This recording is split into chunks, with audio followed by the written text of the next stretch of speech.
도시정글 생존 가이드 오늘 5번째 시간으로 오늘 여러분들과 함께 나눌 메시지의 제목은 거울 속 맹수 바로 나 자신입니다. 스스로를 돌아보면 늘 하게 되는 고민이 있어요. 그게 뭐냐면 내가 왜 그랬을까입니다. 후회되는 말과 행동 때문이겠죠. 어떤 때는 꼭 내가 그렇게까지 말할 필요가 있었을까, 그렇게 후회할 때도 있고, 또 어떤 때는 그때 그냥 말할 걸 하면서 아쉬워할 때도 있습니다. 조금만 더 참아볼 걸 하기도 하고, 더 이상 회피하지 말고 부딪혀볼 걸 혼잣말을 하면서 나는 왜 이랬다 저랬다 할까 스스로에 대해서 아쉬워하는 거. 저만 그런가요? 아마 여러분들도 그런 생각을 하신 적이 있을 것입니다. 이런 고민의 원인은 우리 안에 있는 이중성 때문이라고 할 수 있겠습니다. 우리가 보는 거울은 크게 두 종류가 있다고 생각을 합니다. 첫 번째 거울은 무엇이냐? 여러분들이 자주 보시는 거울. 매일 아침 집을 나서기 전에 확인하는 우리의 겉모습을 체크하는 거울이 되겠습니다. 자기 애가 강한 사람들이 있죠. 역시 그런 분들은 거울을 더 자주 보시겠죠. 또 다른 사람들한테 늘 좋은 모습만 보이고 싶은 분들도 이런 거울을 자주 확인하실 것입니다. 이 거울을 통해서 우리는 옷차림뿐만 아니라 헤어스타일도 볼 수 있고, 무엇보다도 내가 오늘 지어야 될 표정도 아침부터 만들어 나갈 수 있는 거죠. 또 하나의 거울이 있습니다. 그 거울은 눈에 보이진 않습니다. 그러나 우리 자신을 단정히 하기 위해서는 반드시 필요한 내면의 거울인데, 그 거울의 이름은 바로 성찰입니다. 정직한 성찰이라는 거울 앞에 서면 우리는 누구를 마주하게 되느냐? 순한 양과 사나운 늑대가 공존하는 두 얼굴을 가진 한 사람을 만나게 되는데, 우리 자신인 거죠. 인간의 이중성에 대해서 그린 여러 작품들이 있는데, 그 중에 가장 대표적인 작품이라고 할 수 있는 지킬 박사와 하이드 씨, 하이드 씨의 이상한 사례라고도 할 수 있는 이 작품입니다. 여러분 읽어보셨어요? 고전의 특징이 있죠. 제목은 다 알고 있지만 정작 읽지는 않았다라는. 근데 저는 드림 플러스를 해야 되다 보니까 힘들게 읽었어요. 굉장히 곤혹스러웠어요. 겉으로는 굉장히 존경받는 의사인 헨리 지킬, 그 사람의 내면 안에 누가 살아있느냐? 욕망에 사로잡힌 에드워드 하이드가 있었습니다. 평생 두 얼굴로 살았어요. 점점점 지킬 박사의 인격은 줄어들고, 욕망에 사로잡힌 에드워드 하이드가 그 인격을 잠식해가는 이야기입니다. 출판된 지 100년 넘었습니다. 1886년도 작품입니다. 근데 영국의 가디언지가 오늘날 현대인들한테 이 지킬 박사와 하이드 씨를 어떻게 소개하냐면 인류 필독서라고 말을 해요. 그러니까 나라를 막론하고 사람이라면 무조건 읽어야 된다. 저 사람 아니었다가 사람 됐어요. 왜 그럴까? 아마도 우리 모두가 두 얼굴로 살아가는 존재이기 때문에 이 지킬 박사와 하이드 씨를 읽을 필요가 있다라고 이야기를 하는 것 같습니다. 이 작가의 작품을 해석하는 많은 사람들이 있는데, 지킬 박사와 하이드 씨의 작품을 해석할 때 사람들은 작가가 살아왔던 배경을 주목합니다. 이 작가가 어떤 사람이냐면 기독교 가정에서 자랐어요. 스코틀랜드 사람이었는데, 이 작가가 아마도 로마서 7장에 기록되어 있는 자신의 타락과 분열된 자아 때문에 고뇌하는 한 인물로부터 영감을 얻어서 지킬 박사와 하이드 씨라는 작품을 쓴 것이 아닐까라고 보는 것입니다. 근데 제 목소리 너무 울리지 않아요? 괜찮아요? 그냥 설교할까요? 네. 로마서 7장 15절 말씀인데, 이 로마서 7장 15절에 고뇌하는 한 사람이 등장합니다. 로마서 7장 15절 말씀 함께 읽도록 하겠습니다. 시작. 나는 내가 하는 일을 이해를 못하겠습니다. 내가 하고 싶어하는 일은 하지 않고 미워하는 일을 행하고 있으니 말입니다. 라는 이 글을 쓴 사람이 누구냐? 로마서를 쓴 바울이라는 인물입니다. 그의 고민은 바로 우리의 고민입니다. 바울은 스스로를 돌아보면서 이해할 수 없다라고 이야기를 하는데, 그 이유는 자신이 하고 싶어하는 일이 있습니다. 그런데 그 일을 하지 못해요. 누가 뜯어 말린 적이 없어요. 아무도 방해한 적이 없는데 내가 하고 싶어하는 일을 하지 못한다. 반대로 내가 하기 싫은 일이 있는데 누가 그걸 강제로 시킨 적도 없는데 나는 내가 하기 싫은 일을 하고 있다. 왜 그럴까? 그러면서 바울이 이제 고뇌하는 거죠. 그렇게 고뇌하다가 이 바울이라는 인물은 한 법칙을 발견하게 되는데 그 법칙이 로마서 7장 21절에 나와 있는데요. 이 말씀도 저와 여러분들이 한 목소리로 읽어보도록 하겠습니다. 21절입니다. 시작. 그러므로 나는 이런 법칙을 발견했습니다. 마음은 나에게 있지만 악이 나와 함께 있다는 것입니다. 자기 자신 안에 이중적인 자아가 존재한다는 것을 발견했습니다. 그 이중적인 자아는 어떤 존재인가? 선을 행하려는 마음도 있어요. 그것도 나예요. 그런데 또 다른 내가 있다라는 것입니다. 그 나는 누구인가? 악입니다.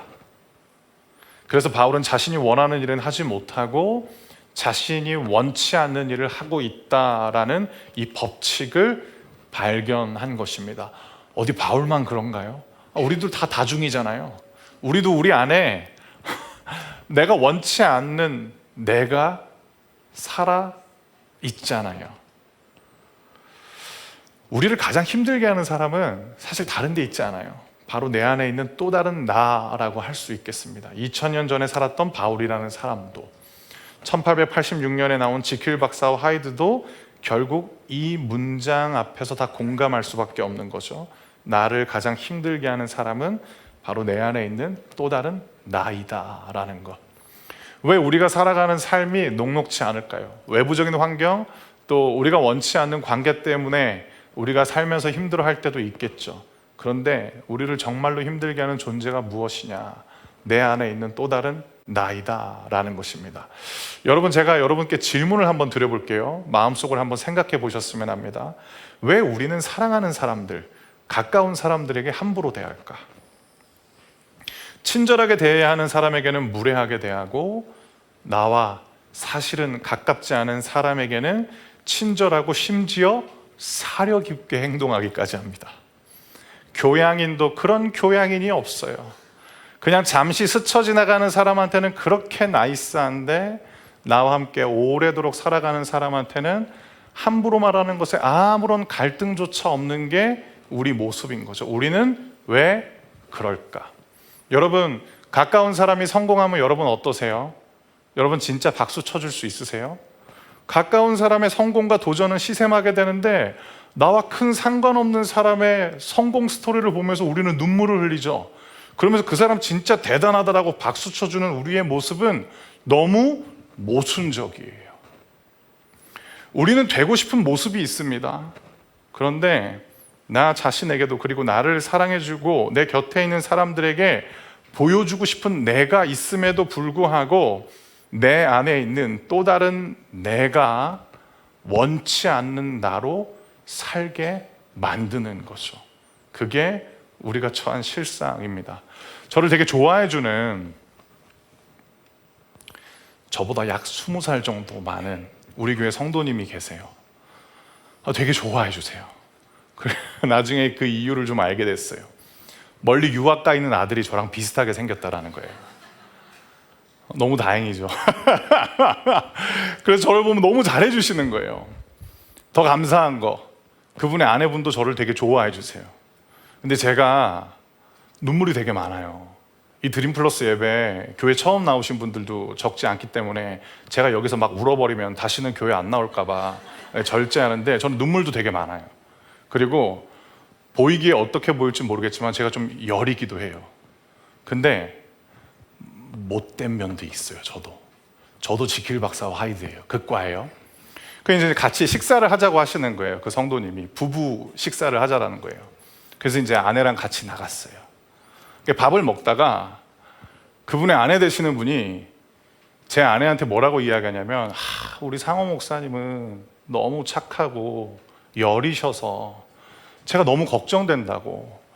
아무리 교회가 안락한 울타리 같은 곳이라 할지라도 목회하다 보면 참 쉽지 않은 일도 겪을 텐데 우리 목사님 제가 너무 걱정된다고.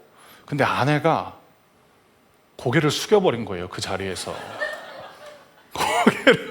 고개를 숙이고 밥을 먹고 아무 얘기를 하지 않는 거예요. 그래서 그 앞에 계신 두 분이 너무 당황하시는 거예요. 그러면서 한 분이 이제 저한테 이런 얘기를 하시는 거예요. 목사님 안착하세요? 라고 이야기를 한 거예요. 근데도 아내는 그때도 아무 얘기를 하지 않았어요.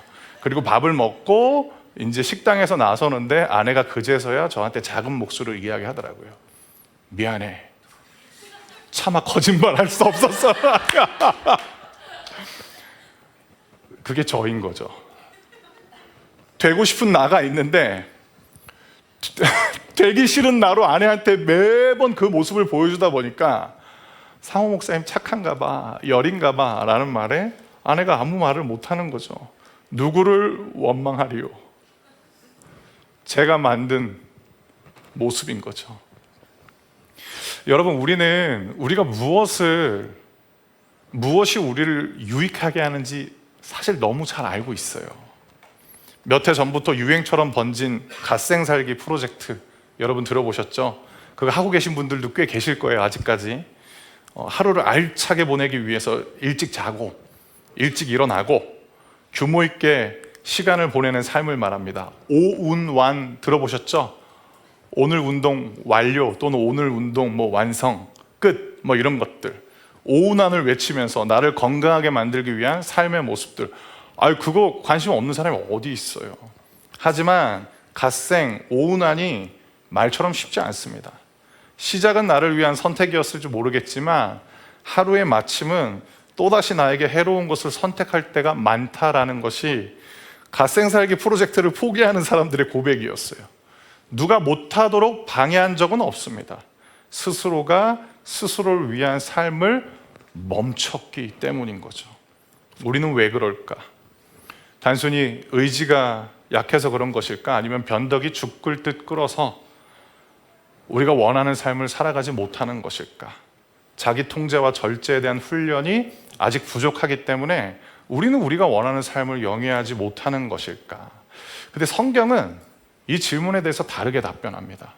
성경이 우리에게 우리 안에 있는 이중성에 대해서 어떻게 진단하냐면, 당신 안에 선을 행하려는 마음과 당신이 원하지 않는 일을 행하게 만드는 악이 함께 있다라는 것이 성경이 말하는 진단입니다. 바로 우리 안에 있는 이 악이 성찰이라는 거울을 통해서 마주하게 되는 우리 안에 있는 맹수라는 것입니다. 그래서 로마서를 쓴 바울은 우리와 동일하게 절규하는 거죠. 진지하게, 정직하게 자신의 악함을 직면한 사람이 외치는 절규, 바울도 똑같이 부르짖고 있는데, 로마서 7장 24절 말씀인데요, 이 말씀도 함께 읽어보도록 하겠습니다. 시작. 나는 참으로 비참한 사람입니다. 누가 나를 이 사망의 몸에서 구원해 내겠습니까? 라는 이 외침. 내 안에 있는 산악고 악한 맹수를 길들일 수 없어서 자기 스스로에 대해서 포기해야 되는 것일까? 포기하기에는 내 자신이 너무 소중한데 내가 도대체 어떻게 살아야 될까? 고민하는 한 인간의 모습을 우리는 보게 되는 것입니다. 여러분, 그럼 우리는 어떻게 해야 될까요? 그냥 내 안에 있는 산악고 악한 맹수 그냥 받아들이면서 그냥 그렇게 같이 살면 되는 걸까요? 근데 여러분, 드림 플러스가 오늘 여러분들에게 제안해 드리는 것, 그리고 성경이 우리에게 말씀하는 것은 무엇이냐면, 내 안에 살고 있는 이 산악고 악한 맹수 길들일 수 있다라는 것입니다. 그 방법에 대해서 여러분들에게 말씀드리도록 하겠습니다. 첫 번째 방법은 무엇이냐면 기도인데, 단순히 기도라는 행위만 여러분들에게 말씀드리는 것이 아니라 기도의 내용에 대해서 여러분들에게 알려드리도록 하겠습니다. 그 기도가 무엇이냐면, 내가 나를 다스리던 것을 멈추고 예수께 나를 다스려 달라고 말하면서 예수를 의지하는 것입니다. 사람은 다 자기가 자기 주인이에요. 다 내 인생이라고 말하잖아요. 내 시간이라고 말하잖아요. 그런데 그 주도권을 내 자신에게 돌리는 것이 아니라 새로운 주인에게 맡기는 거죠. 그 존재가 바로 예수인 것입니다. 그렇게 내가 나를 다스리던 것을 멈추고 예수께서 나를 다스려 달라고 말하면서 예수를 의지하면 우리 마음속에서 새로운 일들이 일어나는데 그 이야기를 여러분들과 나눠보도록 하겠습니다. 지난주 목요일부터 토요일까지 우리 교회에서 하는 침묵 기도를 다녀왔어요. 여러분들 침묵하는 거 좋아하세요? 저는 침묵하는 건 좋아해요. 근데 부끄럽지만 침묵 기도는 약해요. 기도하는 거 싫어하는 건 아닌데 저는 막 이렇게 외치면서 하는 기도를 되게 좋아해요. 근데 이제 침묵 기도를 교회에서 하니까 가야죠. 목사니까 갔어요. 침묵이 선언되면 어떻게 되냐면 스마트폰이랑 제 디지털 기기를 다 이제 내는 거예요. 그리고 다 반납한 다음에 함께 간 사람들과 대화하는 것도 멈추고 이제 침묵 기도를 시작합니다. 함께 간 사람들과 대화하는 걸 멈추는 거는 어렵지 않아요. 괜찮아요. 의외로 제가 내향적이에요. 근데 스마트폰이랑 디지털 기기 다 내라고 하니까 하루가 그렇게 길다라는 걸 그때 제대로 느꼈습니다. 그리고 침묵 기도할 때 원칙이 있어요. 내가 하고 싶은 기도하는 거 아니에요. 내준 주제를 가지고 기도해야 돼요. 그러니까 내 마음의 소원이라는 그 큰 목소리도 잠잠하게 만드는 기도인 거예요. 그렇게 이제 침묵에 들어갔습니다. 침묵 기도 때 주어진 주제가 있었어요. 성경에 나와 있는 세 장면인데 첫 번째 장면은 무엇이냐면 자기 자신이 너무 부끄럽고 추악한 죄인이라는 인식 때문에 가슴을 치면서 하나님 저를 불쌍히 여겨주십시오 라고 말했던 죄인 또는 세리라는 직업을 가졌던 사람, 그리고 그 옆에서 나는 저런 인간들과는 다릅니다 하면서 자신의 깨끗함을 외쳤던 종교 지도자의 모습이 기도하는 첫 번째 주제였습니다. 두 번째 장면은 무엇이냐면 앞을 보지 못하는 시각장애인이 있었어요. 근데 사람들의 병을 고치신 예수가 자기가 있는 마을에 도착하셨다라는 소문을 듣자 그 예수를 향해서 큰 소리로 외치는 장면. 내가 볼 수 있게 해달라는 거죠. 나를 불쌍히 여겨서 보지 못하는 내가 볼 수 있게 해달라는 거. 그런데 그런 시각장애인을 향해서 시끄럽다라고 소리 지르는 군중들이 나와 있는 게 두 번째 장면이었어요. 마지막 세 번째 장면은 무엇이냐면 침묵 기도 때 제가 끊임없이 상상하면서 예수님께 어떻게 기도해야 되는지 물어야 되는 장면이었는데 그것은 간음하다가 현장에서 붙잡혀온 여인과 그 여인을 돌로 쳐서 죽이자라고 이야기했던 그 군중들이 있었던 장면이었습니다. 한 2시간 정도 시간을 가졌습니다.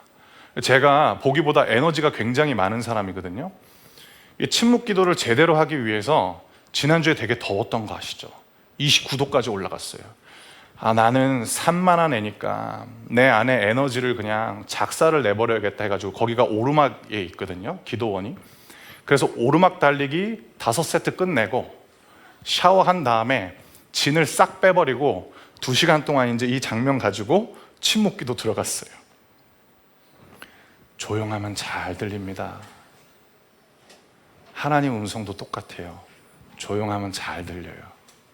우리는 볼륨을 키워야만 잘 들린다고 생각하잖아요. 아니요. 시끄러운 데 있지 않고 조용한 데 가면 잘 들립니다.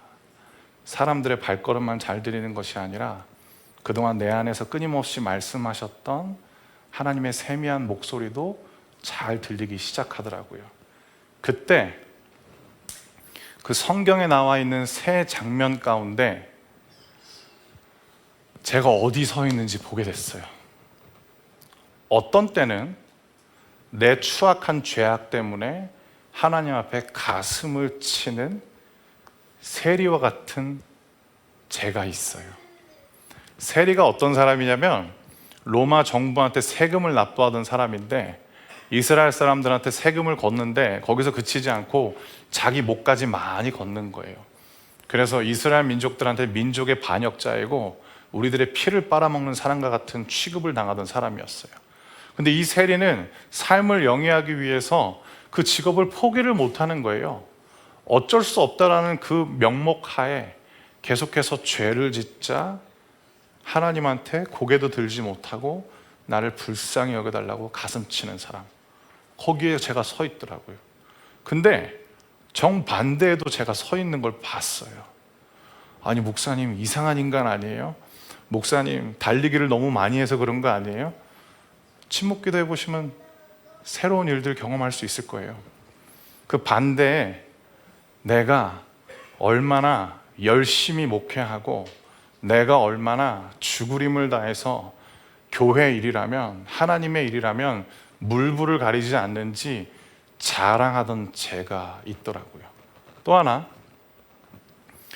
앞을 보지 못해가지고 고래고래 소리를 지르면서 예수님 저 눈 좀 뜨게 해주세요, 저 보게 해주세요, 거기도 제가 있더라고요.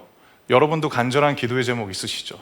여러분도 여러분의 힘으로는 도저히 해결할 수 없는 삶의 어려움들 있으시죠? 그거 예수님한테 소리 지르고 싶을 때 있으시죠? 저도 근데 거기 있었어요. 근데 반대에 제가 서 있는데 뭐냐면 이런 얘기를 하는 거예요. 다 힘든데 뭐, 안 힘든 사람이 어디 있어, 다 어렵지 뭐. 그러니까 공감하지 못하고 냉소적으로 사람들의 아픔 앞에서 마음을 닫아버리는 제가 또 서 있더라고요.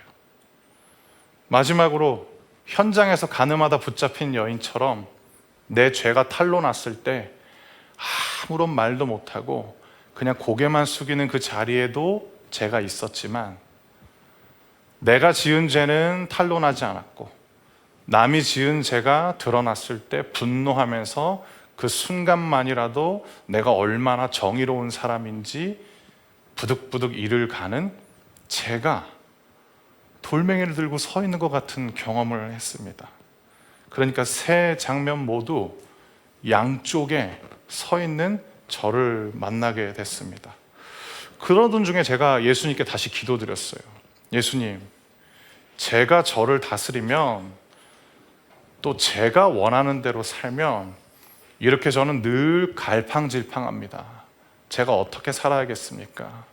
그때 침묵기도 가운데 제가 경험한 예수님의 마음, 또 제가 들었다라고 믿고 있는 예수님의 음성은 무엇이냐면, 예수님이 나를 다스리도록 예수님을 의지해야 된다라는 것입니다.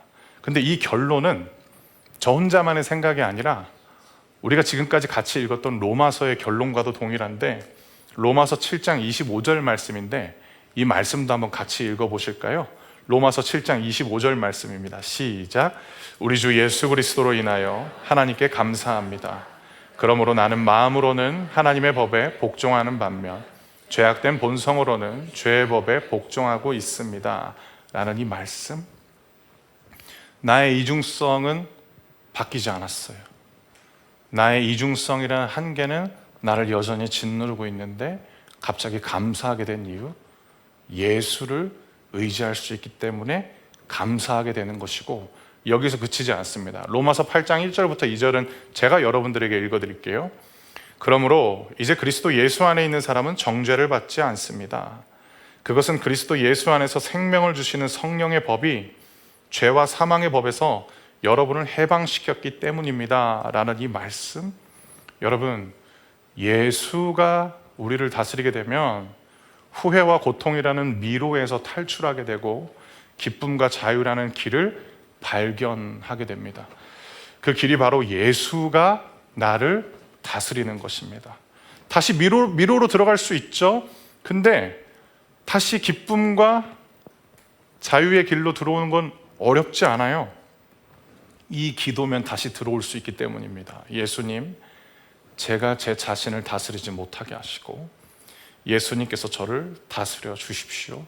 그렇게 기도하면 우리는 다시 분열된 우리의 자아가 아니라 예수를 의지하는 하나된 자아로 돌아올 수 있게 되는 거죠. 나를 다스려 달라고 예수님께 기도하면 예수님께서는 기꺼이 일하십니다. 변화는 그렇게 시작되는 것입니다. 두 번째, 내 안에 살고 있는 사납고 악한 맹수를 길들이는 두 번째 방법은, 악이 아니라면, 예수님이 금지하신 것이 아니라면 상대방과 마음을 같이 하라라는 것입니다. 로마서 12장 15절 말씀은 여러분들이 자막을 통해서 한번 읽어봐 주시겠어요? 12장 15절 말씀입니다. 시작.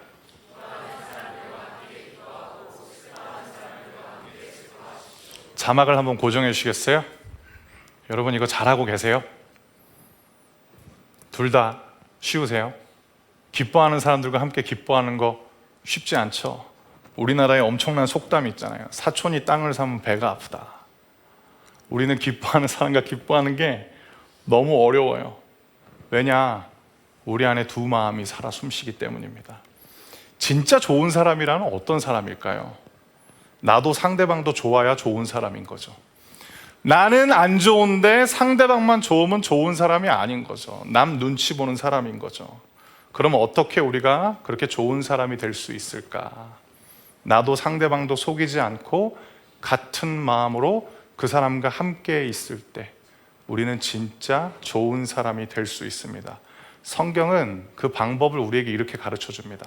상대방과 마음을 같이 하는 것. 왜냐? 다른 마음으로는 함께 할 수 없기 때문입니다.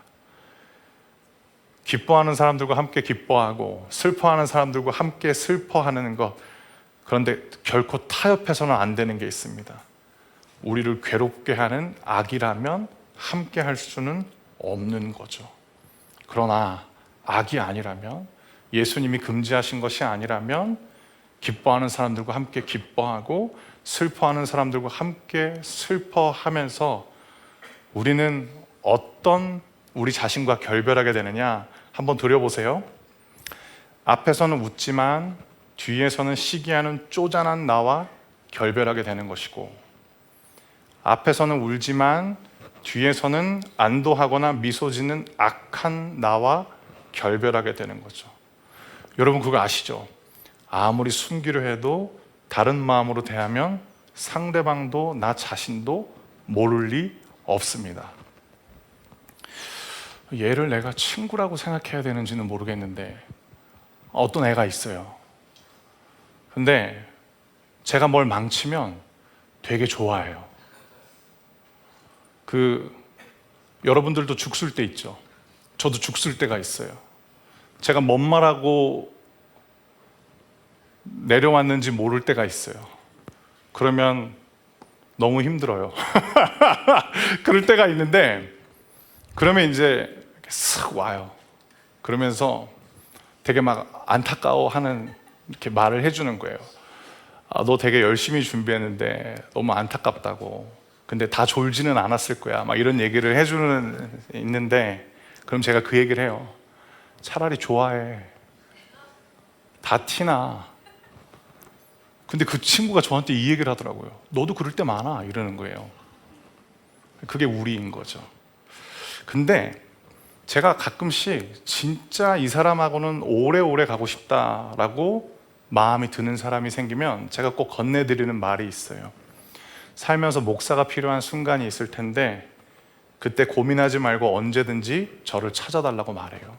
그리고 또 한마디를 말씀드립니다. 살면서 함께 울고 웃어줄 누군가가 필요할 때도 저를 찾아달라고 말씀드려요. 특히 기쁜 일이 있을 때 꼭 저를 찾아달라고 말씀드려요. 온 마음으로 기뻐해드리겠다라고.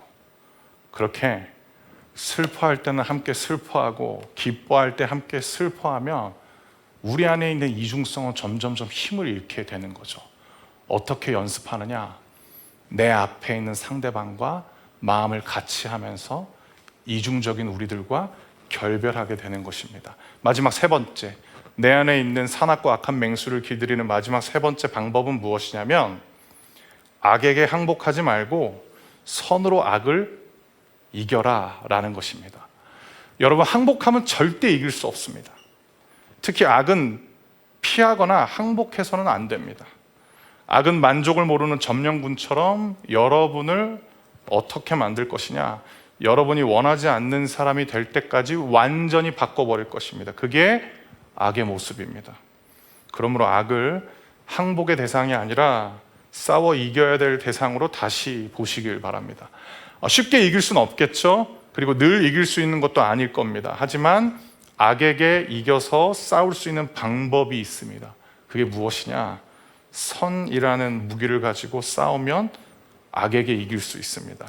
우리 마지막으로 로마서 12장 21절 말씀, 로마서 12장 21절 말씀 한 몫으로 읽어보실까요? 시작. 악에게 지지 말고 선으로 악을 이기십시오 라는 이 말씀.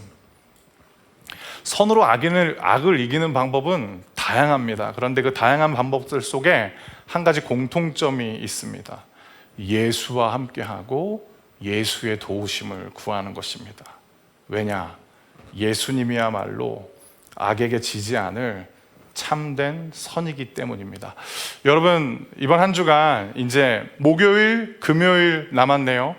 물론 토요일 날 일하시는 분들도 계실 것이고, 이제 목금토 또는 목금 남았는데, 이렇게 한번 해보시기를 제안드려 봅니다. 내가 생각해낸 아이디어가 아니라 예수께서 떠오르게 하신 아이디어 같은 것을 한번 실천해 보는 거죠. 아, 이거는 예수님이 주신 생각이구나 라는 거를 한번 해보는 거죠. 두 번째, 내가 속이 후련한 말들 말고 예수님께서 기뻐하실 것 같은 말들을 해보는 것입니다. 이게 악을 선으로 이기는 방법인 거죠. 세 번째로, 다른 사람들이 보고 있다는 것보다 지금 나를 예수님께서 보고 계시다라는 것을 기억하면서 말하고 행동하는 거죠. 덜 억울하실걸요? 예수님 다 보고 계시니까. 마지막 네 번째, 예수님께서 책임져 주시고 응원하실 일들을 해보는 것입니다. 지금까지는 내가 책임졌고 내 자아가 응원하는 일들을 해왔다면, 예수님께서 책임져 주실 법한 일들, 예수님이 응원해 주실 법한 일들을 해보는 것, 이것을 통하여서 우리는 선으로 악을 이기는 법을 배울 수 있을 것입니다. 그렇게 선으로 악을 대항해 싸우다 보면 어느새 거울 속에는 딱 한 사람만 남아있죠. 예수님을 의지하는 나인 것입니다. 그렇게 예수님을 의지하는 나로 살아가시길 예수님의 이름으로 축복합니다.